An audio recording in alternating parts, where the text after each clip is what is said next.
Good morning, everyone. Happy Friday, and this is office hours.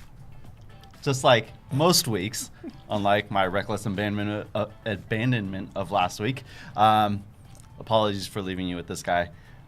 This is Carter. I'm Ben, and we're the co-founders of Gateway. Thank you for joining us again. We have an awesome show for you today, but before we get there, I just want to make a couple announcements. The first one is today is the last day for voting for your panel picker for South by Southwest. Me and this guy have a couple talks proposed. So if you go to sxsw.gtwy.co and give us your votes, we'd be much appreciated. Search around your favorite topic. There's talks for everything. There's a ton of talks. Yeah, there's a lot of stuff. And actually, so last year we did a South by Southwest cannabis panel, which was very well attended. But and there was a few other ones, but I think there's even more cannabis this year at South. We're taking over. So there's a lot going on. It went from music to tech, and now it's going to go to cannabis. Yeah. So I have to also admit something. I had this urge, which I didn't do just now, but like, did you ever watch the old Johnny Carson where like Ed McMahon would be like, "And here's Johnny." Well, I was almost going to do that for you, but I can't say I'm old enough to. I didn't. All right. But I have heard of him. I think it's on Any Wikipedia old people with something. me who knows what I'm talking about? You know. Only you. David Bennett Rothenberg. You know all about it. Okay. One other announcement before we move on. New West Summit is coming up in October here in Oakland, not in San Francisco like last year. This year we are hosting a pitch competition for up-and-coming, very early-stage startups. Basically, if you have an idea and a lack of funding, you might be eligible. There is $10,000 on the line, so if that sounds interesting to you, send in your applications. Go to nws.gtwy.co and file your application. And there'll be 10 contestants. It'll be quick fire, 3 minutes each. Yep. And the winner panel of gets judges. 10K. Yeah, no Q&A, just panel of judges ripping you apart. It's going to be awesome. Oh, we're not doing like audience Q&A. We're doing like panel of judges, like Simon Cowell Q&A. Yeah, not Q&A, just feedback. Oh, just feedback. Yeah. Oh wow, that's tough. So you got to earn that 10K. Earn your 10K. Right. Yeah. Okay, I think that's it on announcements. Do you have any? South by. Any No, news? I don't feel Any like- news you want to cover? No, I mean, I guess does anyone know if Roger Stone is being kicked out or not being kicked out of the thing in LA? No. Oh, did you want to go there? No, I don't want to talk. I don't want to like have a discussion about whether he should be. I just want to like that was a big thing in the news. It was a big thing. He was speaking at. He's supposed to speak at some conference in LA that I wasn't even really aware of. Yeah. I guess there's two. Just to talk about it, we can talk about it really quick. Okay. There's two opposing viewpoints. You're going here, so go ahead. I'm not going to take a side per se, but there's one viewpoint of, we do not. The cannabis industry should not be built on the backs of, racist or misogynist or what have you. Some people say too late. I'm not going to say who says it. Which is fair. It's like you want to build your community how you want to build it, and it should be with people you like. On the other hand, people saying that the cannabis conversation is a much larger conversation, and that if we truly want it to be ubiquitous, then maybe we do want not necessarily, yes, involved, consuming every walk of life, every corner of the world. That's how you know that industry has truly gotten into the mainstream and where it deserves to be. Yeah, I mean, so just to give some background, like Roger Stone, who I wasn't really that aware of until recently, is, I guess, a longtime kind of Republican kind of dude. He worked for Nixon. He's like, I guess, kind of libertarian, but the big issue with him is that he's like friends with Trump or knows Trump or has known Trump for a long time. But he's also an avid supporter of legalization. And so there's a cannabis conference in LA, and he was invited, and then a bunch of people pulled out of the conference or boycotted because he was speaking. And so that's the issue we're talking about. I mean, I think from a very pure practical standpoint, getting the ear of someone who actually could influence the Trump administration to fire Jeff Sessions might actually be great. Don't want to get into like. Sure. You can shoot yourself in the foot with sticking by principle, but sometimes it's worth sticking by principle, and like you can have that whole discussion. But from a very practical standpoint, I can see both sides of like Strange bedfellows. why practically Right. it's a good idea to do. And the truth is, it'd be great if Jeff Sessions got fired and The truth is. cannabis was legal, regardless of who does it. Amen. But All right, moving on. Today, we are going to be talking about building a premium brand, the strategies in which to do so, like what the keys are behind it, and how kind of that fits into this emerging market where you have a ton of new brands flooding in with kind of the major big corporate players kind of being held at bay because of legalization. Super interesting. We brought on Bill Kerr from Vertical. It's a premium strategy or premium brand strategy group, and you do design and the whole implementation basically. Yeah, right? strategy the whole way through. So, yeah. Yeah, thanks for having me, guys. Yeah, Appreciate thanks it. thanks so much for being on. You've been a huge help, to the cohorts that have come through here. We've invited a handful of companies that are in our new cohort. So we're really excited about this discussion. Guys, make sure you kind of write down those questions so that we can ask Bill and basically lean on you to drive the content.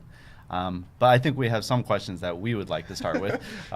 Hopefully I have a few absolutely. answers, right? Right. So, can you maybe just talk about your background a little bit? Because you're not a cannabis brand expert, you're a brand expert. Like, you've done mainstream consumer brands for, I don't know if it's your entire career, but at least for a long time. Sure. So can you maybe talk about that experience a little bit, and then I'd like to dig into how cannabis is different and what you're seeing in the industry a little bit. Sure. So background-wise, I've spent the last, I would say, 17 years or so working mostly with consumer packaged goods companies, but it could be anything from HP and Clorox to smaller baby food brands that are now owned by Campbell's, that kind of thing. But ranging from an entrepreneur with an idea to a Fortune 500 company that's trying to, speak to a certain audience, and perhaps, and I'm not close enough to the mic apparently, so sorry for everybody. I was trying to be subtle about that. Yeah, it was smoother than I would be, right? But basically helping them to tell their story in a way that's actually compelling for consumers. So sometimes a big company is doing really well and they're dominating, but there's a certain segment of the population they're not doing well with. They're not hitting their Nielsen numbers. So we'll help them kind of build a new brand positioning, or maybe a separate brand altogether, to help address that kind of white space within the market. So it varies from point to point. But a lot of my background was in food, and a lot of my background was in technology. More the last couple of years with Vertical, I'm focusing more on the premium beverage industry. So, obviously wine, we're based up in Santa Rosa and Sonoma County. Wine's a big deal for us. And the fun thing about that has been, one, seeing the power that branding has. So you've got 10,000 wine brands out there, literally 10,000, which we'll talk more about how that might relate to where cannabis is going to in a little bit. But I see no parallels at all. I don't understand. Yeah, exactly, right? Yeah, just so there's so much there, but brand really is the tiebreaker for anyone that's, say, at retail. So many people buy on the label. They go label, price tag, back to the label again, into the cart, right? Well, seeing that we could provide value to it, a few years ago, I started a wine company with a couple of guys, the friends of mine, and we had to figure out how to make wine, and we had to figure out all the things, the parts of the business I didn't know.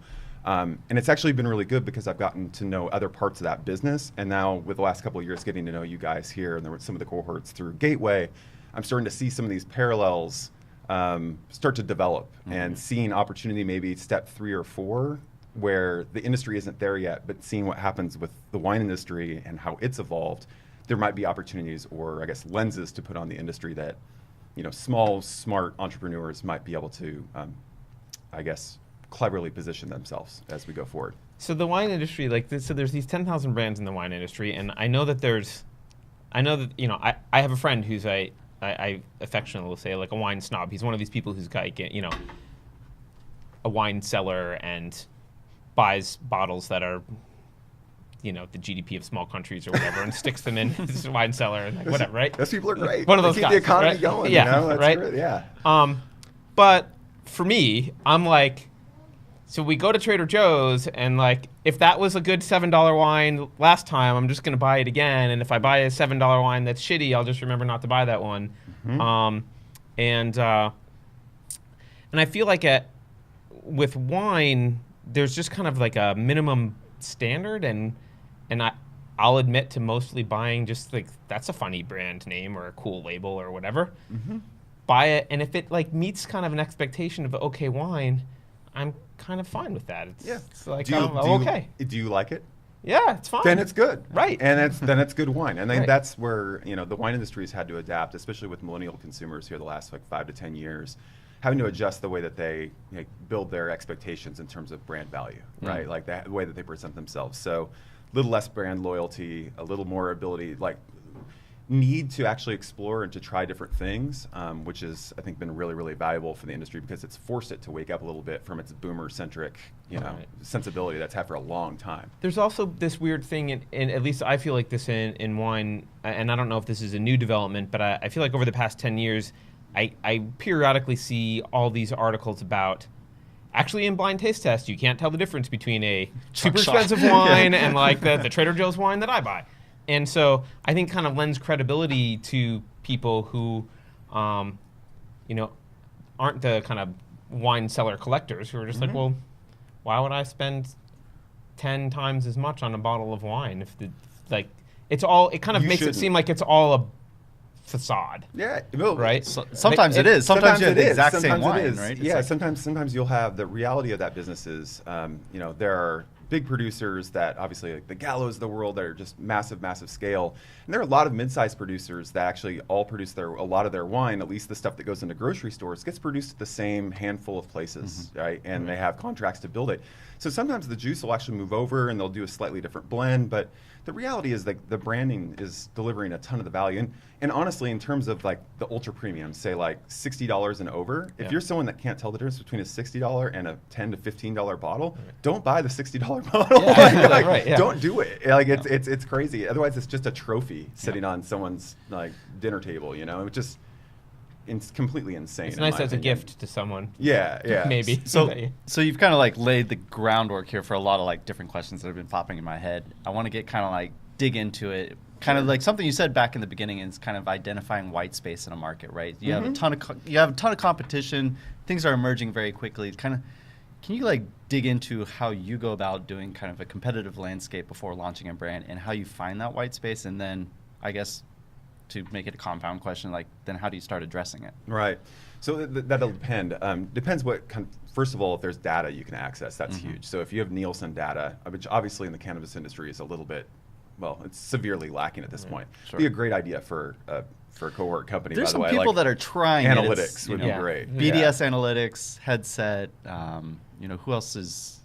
Well, putting a stuff out lot there? of companies I think have analytics as a longer term play, but they're kind of quietly collecting data now. So a lot of people that are doing POS or seed to sale tracking type stuff, or even doing reward systems or any all those kind of people are. They don't have very enough data to do anything very yet, nascent, but yeah. that's kind of their long term. Well, BDS Yeah. just put out their first like California report like last month, so Interesting. we're just getting there. It's crazy. Right. But I think, and there's also like professional groups like Brightfield does a really, really good job of, Yeah. They do a much more thorough job than BDS does. True. Of like going and getting data. Sure. But again, there is no Nielsen. Right. So. Right. So if you've got data, you go to data. If not, a lot of times what you can do, especially as a small entrepreneur, is I'll always encourage people to ask what the field is saying. So go talk to retailers and say, okay, what's selling? Try to get at least them to anecdotally tell you what sells, what moves, understand where the price points are. So the first thing is always going to be an audit, right? Like auditing yourself, auditing the category, and then even auditing outside of the category. Are there things you can learn from the food industry? If you're an edibles company, for instance, like why are you paying attention to the edibles category? Pay attention to what's happening in food. Right. Because then it comes down to it, you got to make people hungry, right? Like there's some things that you can understand.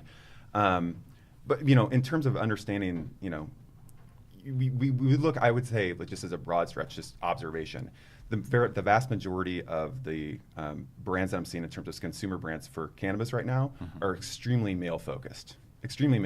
But the other problem with that is that people react to that too strongly, and then they'll create something that's it's got flowers. It's and too female. it's too Too yeah. female. It's like Yeah. it's trying too hard, and it isn't coming off as genuine, and that's just a death blow as well. So it's figuring out exactly the tone of voice, the right tone of voice to speak with your consumer, and then kind of working backwards from that. It's always consumer. It's like when we get into a design discussion, if someone says, "I like blue," that's like the worst the worst way to make a decision ever, right? Because you like something. It's like, Yeah. it doesn't matter. Are you buying all of it? Yeah. Right. Because Yeah. if not, Because you better talk then about the customer. we'll Yeah. make it blue. Yeah, exactly. Then we'll make that thing blue. So damn it. so actually, Yeah. you said something that was almost contradictory, but I know why you said it, and it has to do with this white space. And I'd like for you to maybe talk about it as an example.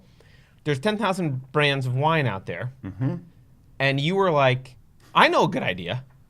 What if we make a new wine brand?" I know, like, Right? So like, what the hell? And I know that I Why know would that you do there's it? rational reason for that, but can you maybe talk about like how you identified that even though there was 10,000 brands, there was space and an opportunity here? So I'll just use the example of my brand since Yeah, I don't please do. I don't have to worry Yeah. about giving it away a client's IP that way, and my partners can just be mad at me instead. But sorry guys if you're watching right now. So No one's basic- watching. It's okay. so a couple of years ago, it was back home. I grew up in Nebraska. Actually, I've been out here for 20 years. But I grew up in Nebraska, and I'm back Cornhusker. home. Yeah, I'm back home. My dad like is always ordering steaks at the table, like doing the old school man thing. And I see him looking at he's a guy that did well for himself. But he's looking at the wine list and doesn't know a ton about wine. And I see him just struggling and not finding anything that catches his eye. And it occurred to me, holy crap, someone needs to make a wine brand for that guy. So I started investigating a little bit further and saw that okay, and I'm going to paraphrase what the statistics are, but the average sales price of like a GMC pickup and the average sales price, or an F-150, or the average sale price of a Mercedes or BMW in the United States is the same. Right. And they'll sell like 20 times more trucks than they do all those luxury cars combined. So why is no one actually speaking to that guy in a premium tone of voice in a category that's defined by how premium you are? So that's an example of white space. Started talking with a couple of my friends. We ended up launching a wine brand called Ammunition a few years ago. It's got this like whole like late 1800s, early 1900s kind of Remington and Winchester vibe to it.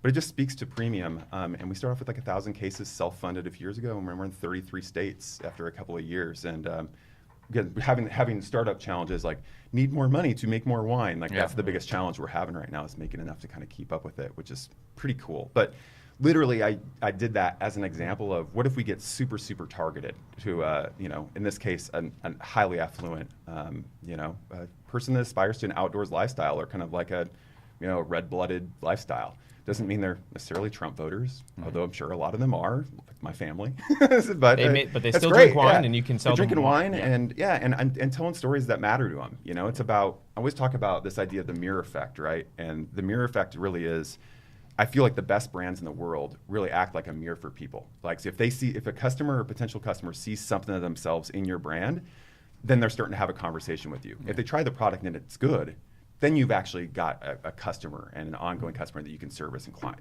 But until then, you're just throwing darts out there hoping to catch someone's eye. That reminds me of a discussion that we had with Sarah Brown a while ago about Perrier and how it's kind of like that aspirational mirror. Like, it's a mirror for like who you want to be, right? It was just like a water. Yeah. It's go buy the stuff that's half its price. So how does Perrier Right. actually it's sparkling water. It's like we always laugh about breaks down wine. the Wine, enamel it's on like your teeth. it's fermented rotting grape juice. Right. And yet somehow people will pay $1,000 a bottle for it. Like, how is that happening? But how do you distinguish between $1,000 and something that's $10 at Trader Joe's, right? Like, how do you make that distinction? It's the same product, it's the same fermentation, it's the same thing happening. And I think there's some common cues that probably can lead some clues to how that works. Yeah, so this is cool because it's almost, I think, counterintuitive to a lot of first-time entrepreneurs who feel like they need to be they need to kind of make a product for everyone, right? They need to be like, look, everyone needs to be able to use my product. Yeah, In fact, one of the early things that we hear a lot, and then we always say is a horrible answer, is when we ask, like, who's your customer? And it's like, everyone. Like, that's the worst possible answer on the planet, right? Huge market. No one. Right. Yeah.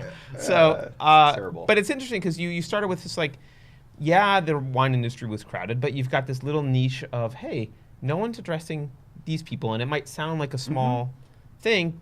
Actually turned out to be probably pretty big. It sounds like. We don't know yet. We're still finding out. But even if it's small, you end up with that small success, and you can leapfrog to another area, and another area, and another area, and you could expand hitting niche markets pretty easily. Absolutely. I mean, you think about like how big the wine industry is, and think about how big the cannabis industry is here in California. What are the stats that are coming out? It's a couple $1 billion or something. Let's suppose that you owned 2% of that, of that market. That's a ton of money.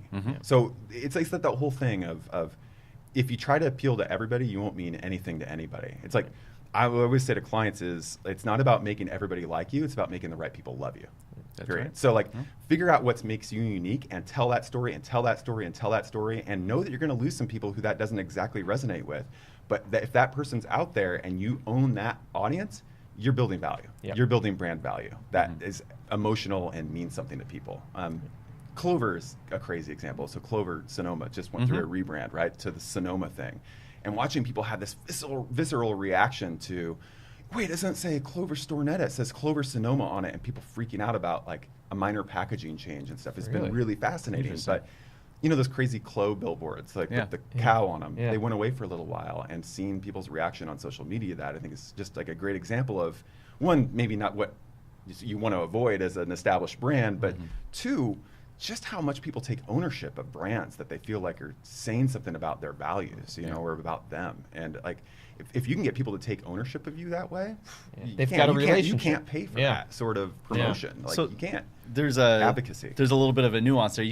Anyone can pay a firm to come out and design like a nice premium brand, you know, look, or direct a product to a certain type of customer.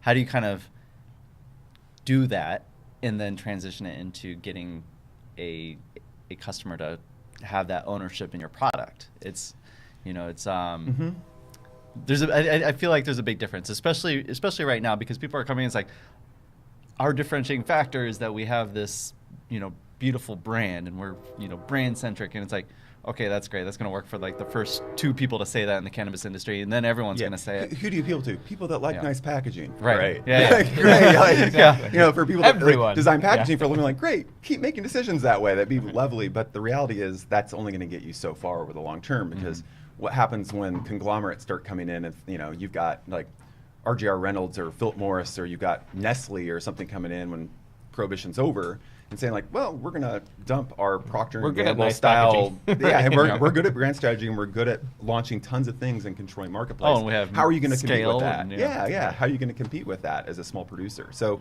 it's the same thing with wine. Like, most of the cheaper wine you're going to find, at least ones that people are making money on, are usually going to be bigger producers, like the Gallows, Kendall Jacksons, like these Yellowtail. Totally. I mean, like you know, like Constellation brands are awesome people, but like Woodbridge is just a 500-pound gorilla that you can't change too much, but they sell a lot of that stuff. But the reality is, for a small group or an independent brand, being premium and controlling the good margins, and to understand that you can build an authentic story about the quality of the product that a big company can't credibly do, that's where your opportunity is. Like, put a stake in the ground on being the best in some way or fashion, like in some unique way. And that's where, you know, brand value gets built over time. And that's where eventually mergers and acquisitions happen, which is, if you're doing the startup thing, you know, it's probably where your eye is, right? I mean, so you mentioned the word authenticity, which is almost overused in 2017, but still has value. And I think it's interesting because your brand, you know, to be successful long term, it's not something you can just bolt on to a company that doesn't have any, where there's no real legitimacy, like, and there's no authenticity to that brand at all. You know, we're working with a company which I'll keep quiet right now, but as sitting over there, and you know, one of their CPG company, and they have a kind of really clear shared core values as a team, and a very clear kind of vision for the future, and it's unique in a way that is different from a lot of other brands in the space. And for them, I think the challenge is really, you know, what we don't want to say to them is, oh no, like, do this other brand thing over here that doesn't meet your values. What we want to say is, great, how do we take these values and translate them into a communicable fashion? Because right now, I understand what you're talking about, but you're not communicating it in a way that the average person's really going to resonate. But you could. It could be communicated in a way.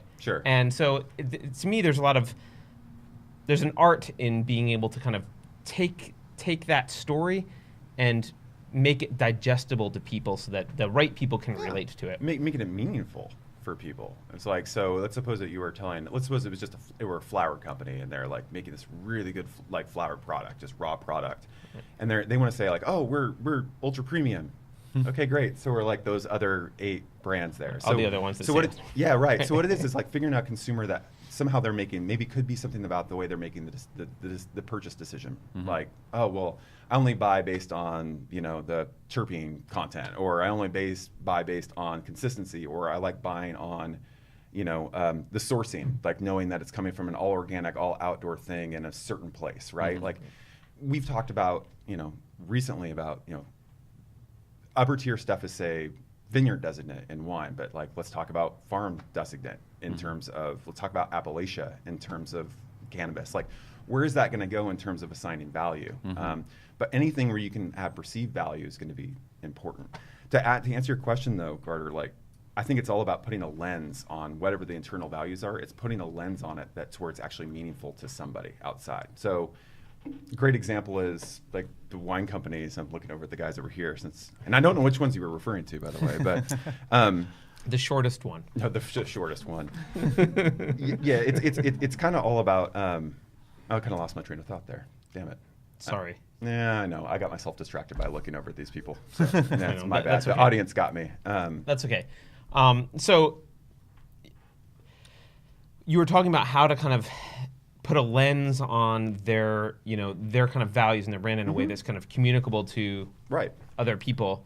Could be about sustainability. It could be about sourcing. It could be whatever. But like right now, there's an opportunity to actually just take ownership of one of those things. Like we are the sustainably sourced brand. So own it. Something that's kind of striking me as you're talking about this is you use the example of like ultra premium, like we're ultra premium, like just like everyone else, right?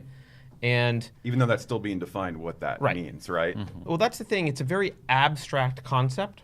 And it seems like a lot of the kind of authentic brands you're talking about have very concrete references rather than abstract references. And I want to pick on ammunition wine for just a moment, please, because I've seen the packaging on ammunition wine, and not everyone knows this, but I used to train people in the use of firearms, so like I know a lot of people. I know a lot of that community, right? You've reframed this conversation now. Yeah. So former life, but I knew a lot of that community, and you didn't just say like, "Hey, we're the kind of flyover state brand," right? No. You have the iconography, the graphics, even the name ammunition. It's a very concrete thing, right? And the iconography that you use or the graphics that you use really do look like Winchester or Remington style things. And so, guns and wine don't have anything in common really, right? But people see those concretes because of like a concrete symbolism, and they abstract away from that more than just guns, but they extrapolate an entire cultural feeling that they associate with your wine. And it's because you're concrete and not kind of abstract saying, hey, we're the wine for like, people who wave American flags and vote for Trump. It's like, okay, that's not really specific, but like, oh, we're ammunition and this looks like a Remington. It's like, oh, that.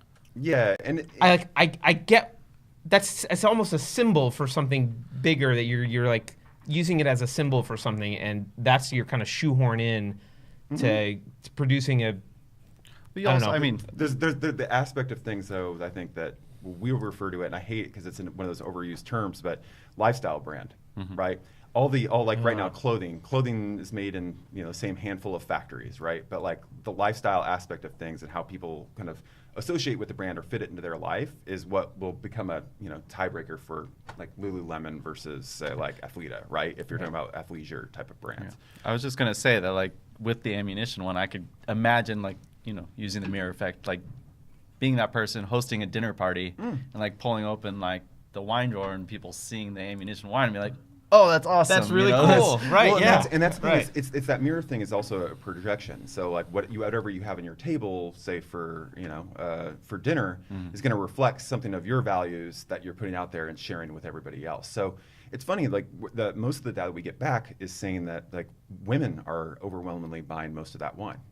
Just funny because most retail wine purchase decisions, like 85%, are made by women. I was going to say that's normal, right? But the thing everybody always forgets about mom or about woman is that she's not just buying for herself. Like she's buying for other people in the family. It's like this idea that everything that's made for a woman has to be cute. It isn't the case. But like if she's buying for a bunch of their friends that come over and a couple of them are hunters and stuff, which one are you going to put on the table? Yeah.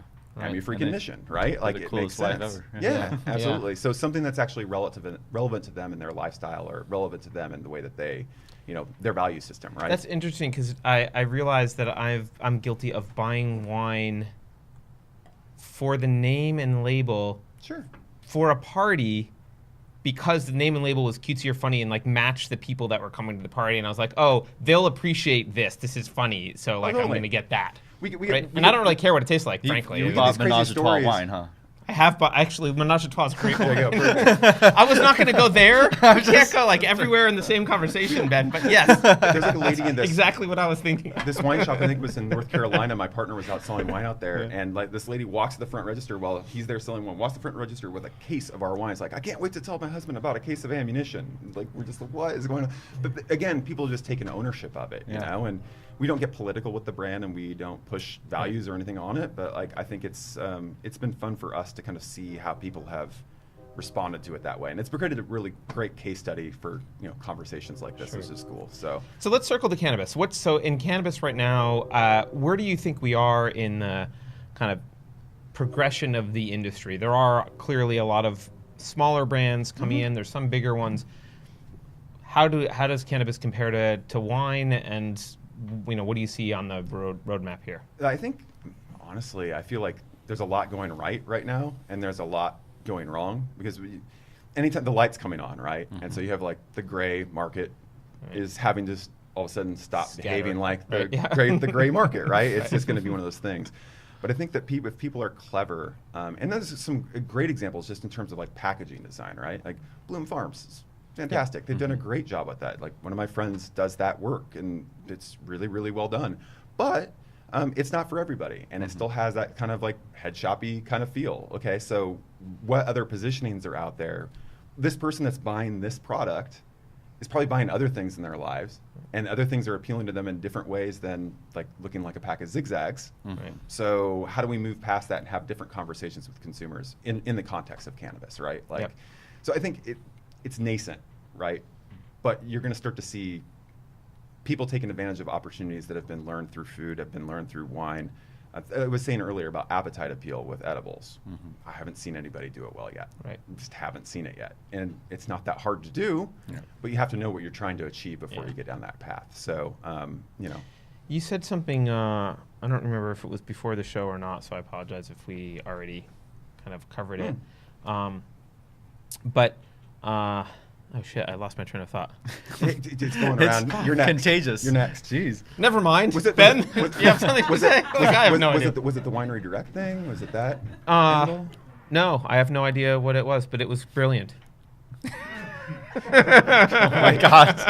This is Custom Crush. Was it? Yeah. I don't know. okay. Well, I do have a question. You got something. Jesus. I can't It's one of those remember. days. I Amateurs. don't even, like, it's one of those days. Whatever. No, so you were talking before about kind of like we're in this stage. You can kind of see 3 steps down the road. We're also in this position where the big corporates haven't come in and applied their economies of scale. This is all coalescing around the whole premium brand concept and how that's almost required as an approach for a new brand, just because you're not going to be able to get to those economies of scale to compete. What are your Oh, that was it. Yeah. Was that it? No, but kind of. It was. Don't try to ride my coattails. No, I'm just it saying. kind of. It's a You cost- said earlier this that is it's my the own- cost of entry. Being That's what it was. Being Yeah, a that good was the product. phrase. Yeah, it's the cost of entry, right? So, and the thing that I was thinking of is in the software world, and actually in tech startups generally, having good design in your pitch deck and your product used to be a differentiator, and now it's a cost of entry. Yeah. Right? You can't even get the meeting if it's not beautiful. Oh yeah. And so I feel like we're not in the place yet where cannabis, that's a cost of entry, but you use that phrase of like it's going to be a cost of entry. Like, Yeah. Well, it's the same thing you were saying, like, oh, like the big packaging. Like we're talking about, oh wow, like, I buy because I really like the packaging. That's going to stop being as much of a differentiator going forward. Right. And it absolutely comes down to the cost of entry thing in terms of the product has to be good, and it's going to have some sort of at least unique or playful or just aesthetically pleasing in terms of the package, because eventually it'll become a thing like happens with food a lot, where retailers say, your package is going to make my retail space look bad. right. They're decorating. to some degree, right? But inside of that space, if you can tell a really meaningful story, or you can have a really meaningful position, I think there's an opportunity to really carve out space that you can actually defend, especially on the premium end of things. And this, where the margins are high, that's where M&A is going to happen, right? I mean, they're not running let's buy up someone that makes no money. Let's buy the razor thin margin company. Was it Amazon wasn't rushing out to buy grocery outlet, right? Yeah. No, they're going into premium. Was that the direction you were going with your question, or not exactly? It was getting there. It was kind of amorphous, but I now have another question because I'm just full of them today. After you've made this targeted approach, after you've developed your brand, one of my favorite anecdotes from talking to you in the past is how you then take that into your marketing strategy and your go-to-market strategy. Can you unpack a little bit how you did that for ammunition and other brands that have this kind of ultra targeting and some cool tools that you could use? Yeah, well, that one, the ammunition thing is interesting too because this has no money. It's completely unfunded. I'm free labor for 3 years now. We have no marketing dollars at all. So literally we have the label and we have a hack together WordPress website. It's not up to standard. But we've been able to do it by keeping the story really tight and continue to tweak it and adjust it. And so, we always said everything is premium, everything is premium, everything is premium, and every decision made along the way is going to be about being premium. And maybe that's outward projected, and maybe it's not, but it's all going to be about that. But we have certain core values of the company, like the one you were mentioned earlier with the current cohort. Okay, we were going to not pretend that didn't happen, but yeah, I can't let myself off the hook for that. And the current cohort, where they have a really defined value who they are. Well, if you can get that into an outward-facing document instead of being internally facing, if you can have an outward tone of voice, everything you do in terms of brand activation, so social media campaigns to branded content to honestly, what products you end up making or not making down the road. If you always use that as the lens, as your decision-making point, it makes business a hell of a lot easier. Because there's options where I'll have people come to me and say, hey, you should do this brand extension for ammunition. And I'm like, is it this, and is it this, and is it this? And if it isn't checking all those boxes, I'm pretty quick to say no, we're not going to do it. The ability to say no, we're not going to, is as powerful as saying this is what we're going to do. Well, and that's super important in this industry, especially because everyone has shiny object syndrome, I feel like, and it'll protect against that. Yeah. And you can end up chasing your tail really quickly, especially in the startup space. The cash is, cash is king, and you have a limited amount of marketing budget to spend. You better be wise with every penny that you spend. It's I mean, look, time and money are both limited resources, and especially limited when you have a startup. And if you're doing 5 things, then you're going to be doing 1/5 as well as someone who's doing one thing for each of those things. Yeah, exactly. And there's at least 5 people doing each of those, one of those things. Just be amazing at something. Yeah. Be amazing at one thing. And be competent at some other things. But I mean, you guys are a great example in terms of doing this office hours thing and becoming advocates and becoming being outwardly spoken. This is doing a ton to build your brand and has halo effect around it. You get better people applying. You get other people. It really is though, and I think is genius in terms of letting people connect with you because really you guys are the faces of the brand of this. You have place. to deal with us every day if you're going to come in. So. Exactly. So they're like those guys. I cannot stand that guy's face. I do not want to be a part of it. Yeah. They've pre-screened. Right. And yeah. Sorry absolutely. if any of you fell into that trap. So. Yeah. But I think typically they hide me from the public until afterwards. That is true. That's by design. But if we're going to go back to the early days of Gateway, for instance, you're probably saying, okay, well, this is going to be about lifting up the community. This is going to be empowering entrepreneurs. This is going to be all. Well, the office hours thing checks those boxes as to what this place is all about. So if someone presented you with this idea, you'd say no brainer to do it. It's just a matter of. We do have an internal brand foundation document, and this was checked against that. Is this a good use of our time? Because it takes a lot of time and energy and effort, and it met that matching blue founder jackets, focus. The whole thing. That was random, but what the hell? Maybe we should start coordinating so we don't match. But Michael sent me the memo on that one. Yeah. But that was exactly.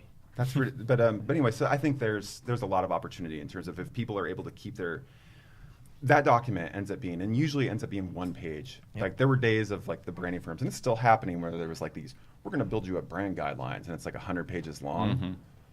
We're going to build you something no one will ever read. Yeah, we're going to build you something that costs you $50,000 and you will ignore, and everybody else will ignore. But if it's one page with 3 sentences and a couple of words on it, it's easy. It's an easy cheat sheet. It's an easy cheat sheet for new hires. It's a good cheat sheet for anybody that's repping your brand.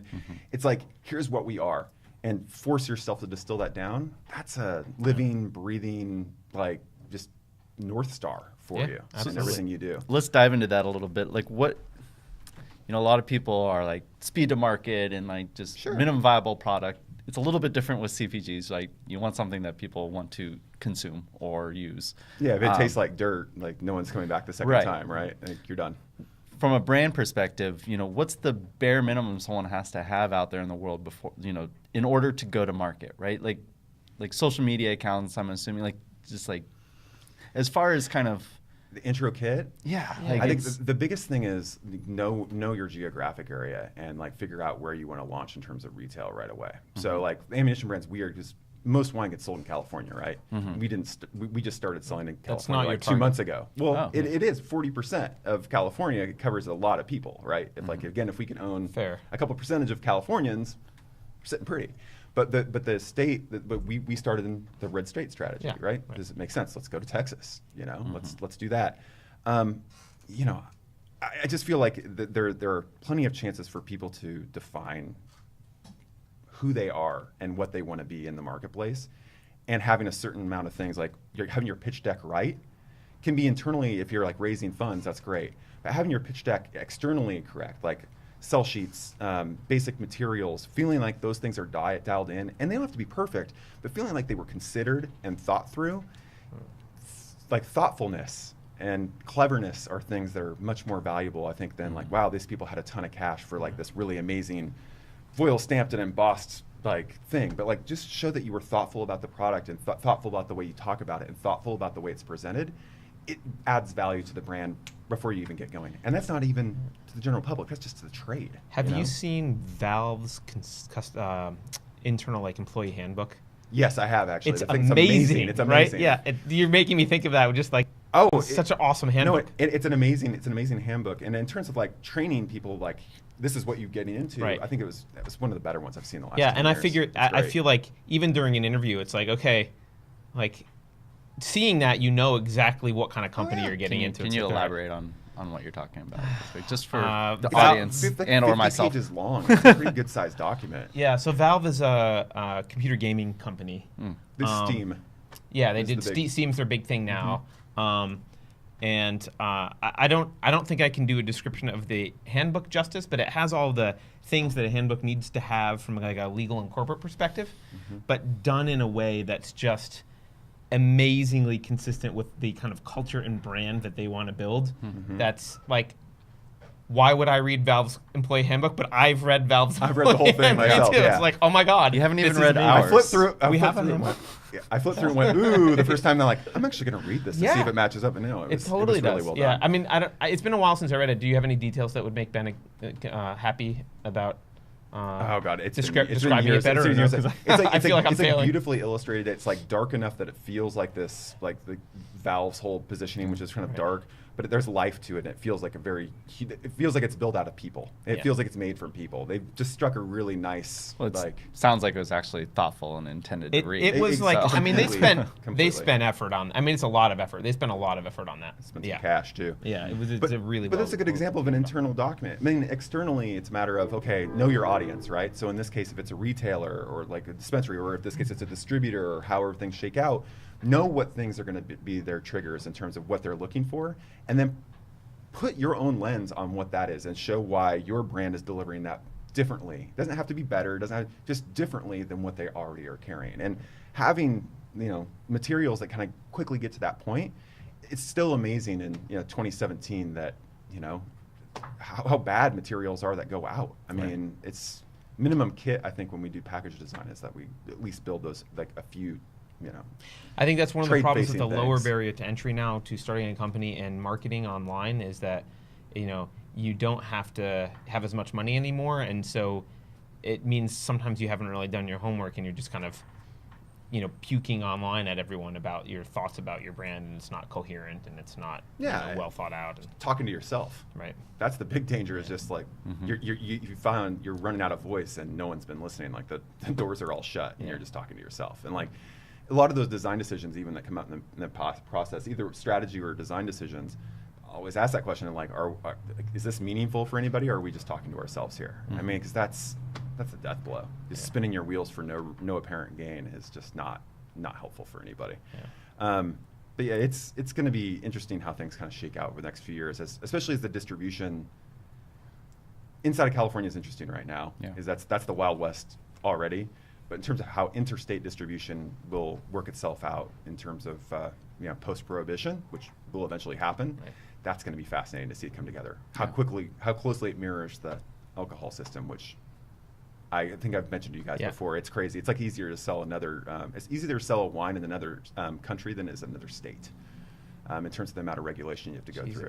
We have different compliance and different rules and different fees and different funding and different applications for every single state in the United States. Does that sound familiar? Yeah, Yep. and it's brutal. And it goes, you have to submit all the packaging through the government. You have to do all these things. Like there's all these kind of jumps that have to.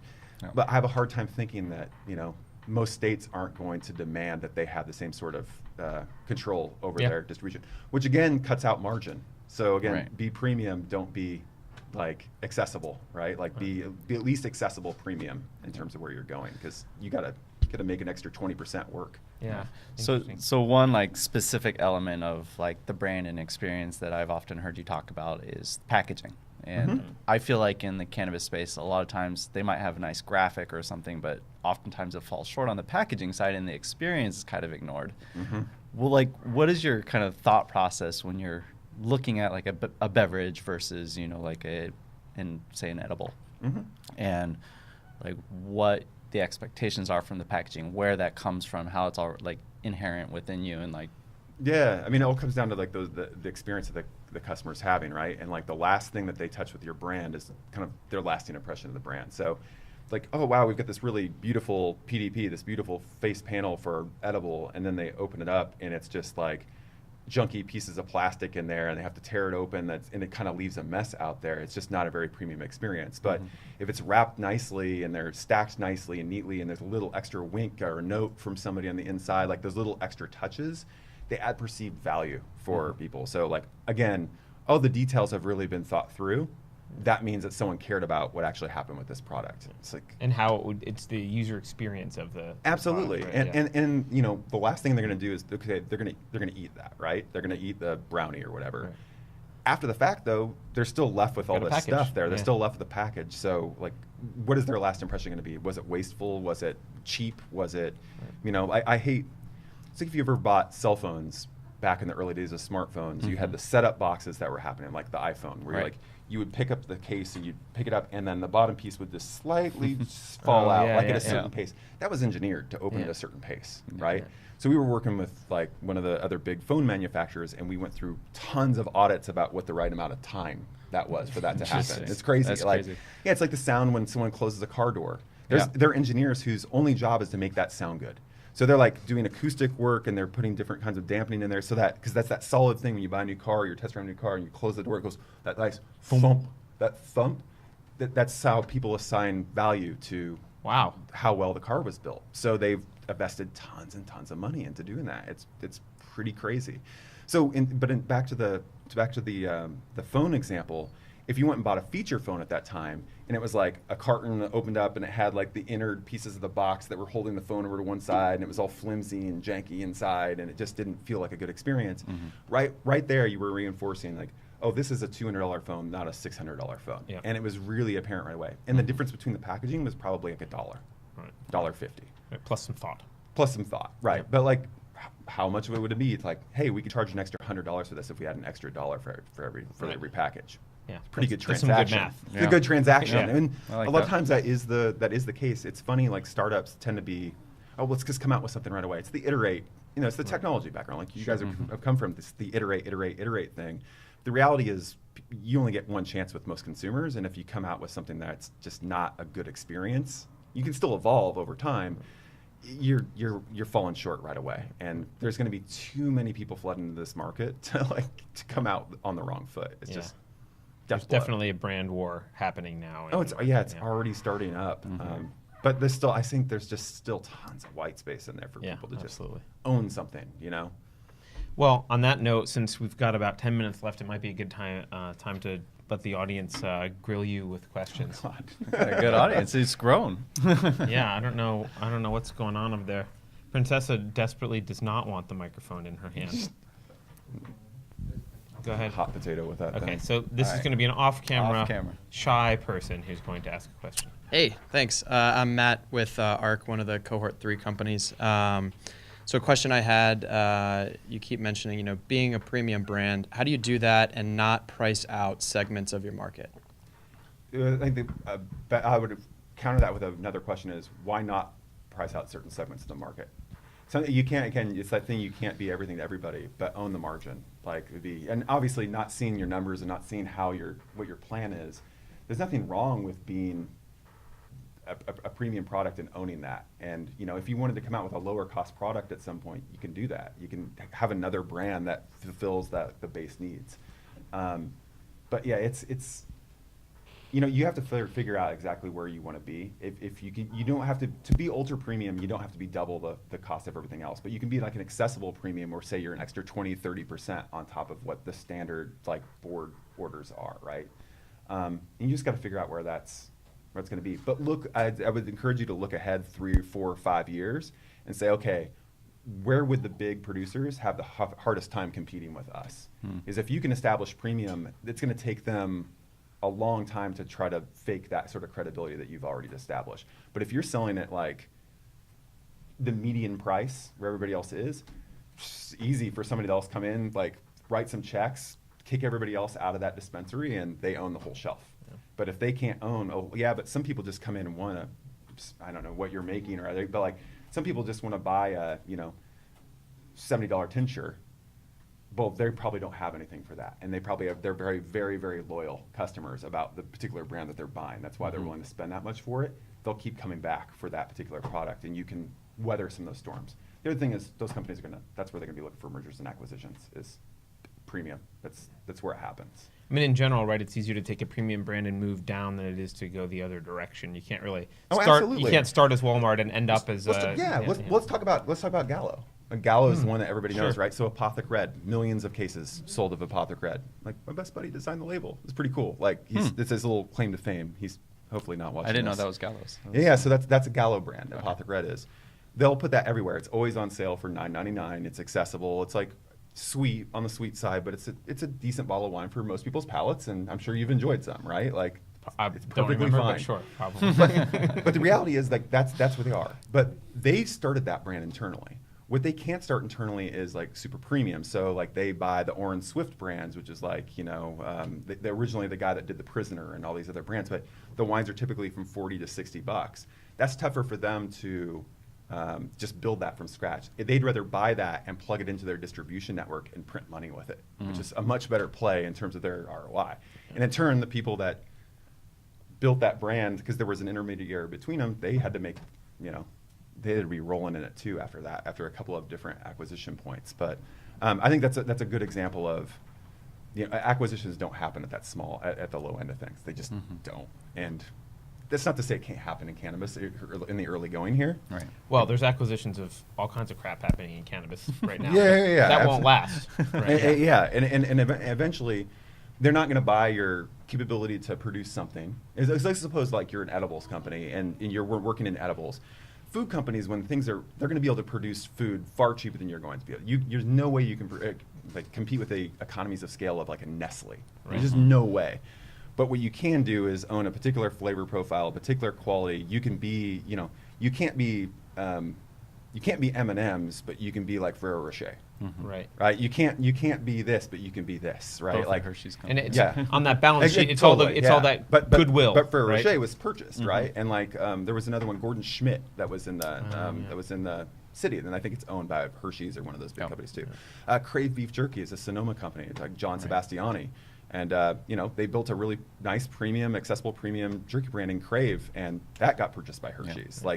They're wanting to they're building the brands that are doing something that the other people haven't recognized or haven't had the wherewithal to understand. But what you're saying is the real value there is in the brand itself, right? It's in that It's kind not of in the intangible production. thing to Yeah. measure, but it's that brand. You're building a brand, you're not building a product. Yeah. The product is the brand. And however you produce that, as long as the product's good, it's good. But like as soon as you slip the quality, you're screwed. Yep. As soon as you let the brand degrade, you're double screwed, because that's the only reason investors are wanting to screw with you to begin with, is like the ability to, potentially make something lucrative out of it in the end. Right. So yeah, they're buying the brands. They're not buying. And there's some wine acquisitions, for instance, where there are wineries, physical wineries, and those are actually ended up being hits on their balance sheet when people come in to acquire it, because say someone big like a Kendall Jackson, they don't need your 40,000 case production. Yeah. They're Right. making millions of Yeah. cases. They don't need 40,000. That's a write-off. Well, they literally put less money in their pocket because they have this facility. Kind of crazy when you think about That it is that way, weird. but it's actually a detriment to own your own package. So just side tangent here. Yeah.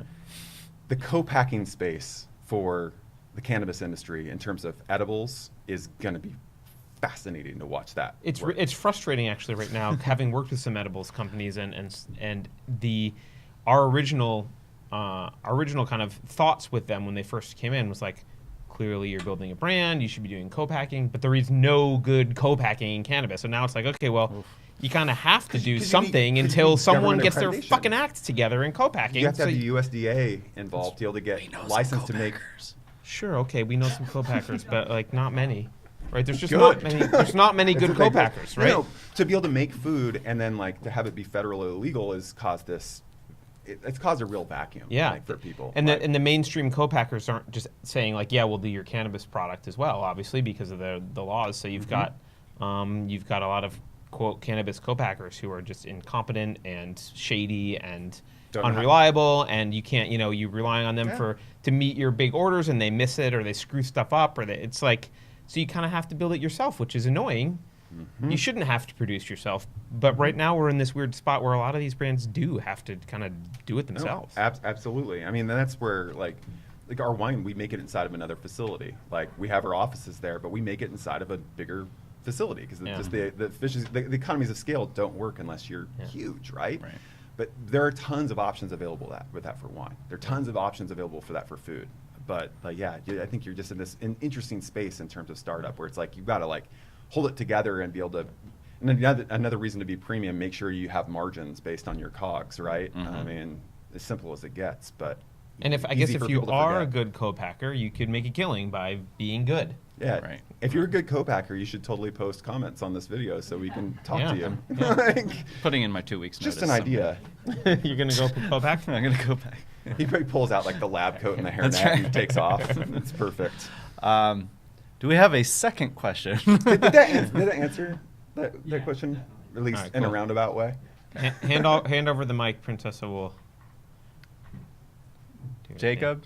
No, nothing? Hi, my name is Dave, and my partner and I are starting a cannabis nutraceuticals company. Oh, very cool.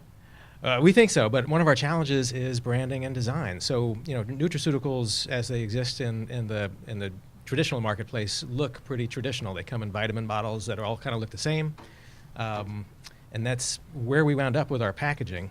So, how do you take a product that's currently marketed in a very traditional way and give it a modern twist? Okay, so I'll think about this. Your first thing I would do is say your product's not going to live in a vacuum, right? So where is your product going to be sold? Do you imagine? There are some high-end dispensaries with a retail environment that we think would go well with the product, but they're few and far between. So we're planning to do most of our selling online. Okay. So the reality is you don't want to be a cannabis company that happens to do nutraceuticals. You want to be a nutraceuticals company that happens to have cannabis. Exactly. And I Yep. think keeping that in mind is going to be huge for you, right? So let's suppose that, let's just imagine, let's just think about the meat space and not online for a second. You're at at one of the local dispensaries. Reality is everybody else is like, I'm weed. They're all kind of screaming that one thing for some reason. You know shit, you're in a dispensary, right? Yeah. I still haven't dropped the F-bomb, by the way. I my did- wife challenged me. I today did to not for drop you an F-bomb the whole intentionally. time. I actually swore earlier because of that, just Oh, so God. that someone would have said fuck on Just to air. break the ice. Yeah, On Well, you the just- I'm swearing. trying to make There it you easier go. for you. Perfect. Thank you. But yeah, they all have the leaf. They all have the everyone lead. has They all have leaf. that thing, Yeah, and it's like, well, no shit. Like, look where you are right now. It's like people, like I'll just throw at wine. People are like, how do people know there's wine in there? Because you're in the wine section. Like,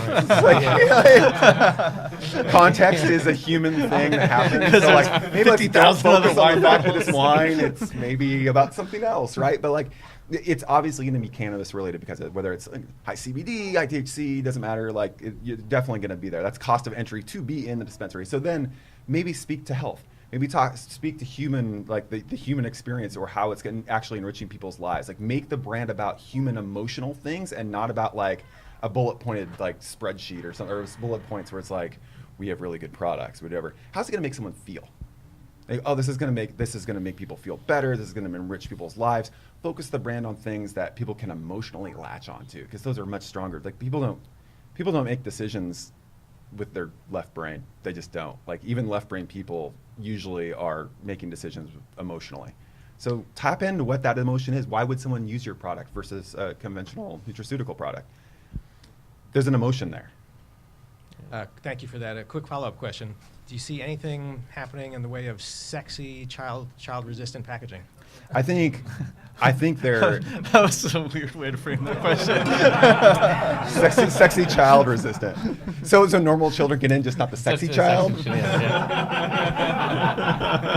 Let me rephrase that. Let me call 911. Yeah, I was gonna say. How close are we to a school right now? Right, yeah. Right? Like, no, like.